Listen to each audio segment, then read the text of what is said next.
માળિયાહાટીના તાલુકાની Shri ગળુ pay centre શાળામાં Rizwan આડતિયા foundation global દ્વારા બાળમેળા અને વિજ્ઞાન પ્રદર્શન મેળો યોજાતા આરોગ્ય અને પૌષ્ટિક આહાર, એગ્રીકલ્ચરમાં ઓર્ગેનિક ખેતી તેમજ વર્મી કમ્પોસ્ટનો ડેમો બાળકો દ્વારા તૈયાર કરી વિજ્ઞાનના જુદા જુદા પ્રયોગોના સ્ટોલ બનાવી પ્રદર્શનમાં મૂકવામાં આવ્યા હતા।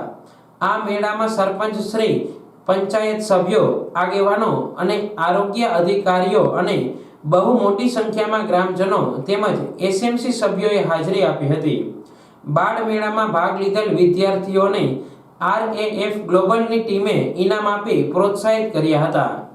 સરપંચ શ્રી બાબુભાઈ હીરાભાઈ મોકરિયા આજરોજ ગળુ પે સેન્ટર શાળા આરએએફ ગ્લોબલ દ્વારા બાળ મેળાનું અને વિજ્ઞાન પ્રદર્શનનું આયોજન રાખવામાં આવેલ હતું, જેમાં આરોગ્ય વિભાગ દ્વારા બાળકોની તપાસ તેમજ સરસ રીતે વિજ્ઞાન પ્રદર્શન કરવામાં આવ્યું। આ કાર્યક્રમમાં ગળુ ગામના શાળાઓ જેવી કે નાનજોત, જલારામ, વીર ભગતસિંહ શાળાઓ, બાળકો તથા ગામના લોકો અને શિક્ષકોએ ભાગ લીધો। અંદાજે હજારો લોકોએ હાજરી આપી હતી।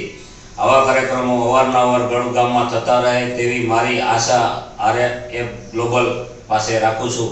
વંદે માતરમ, ભારત માતા કી જય।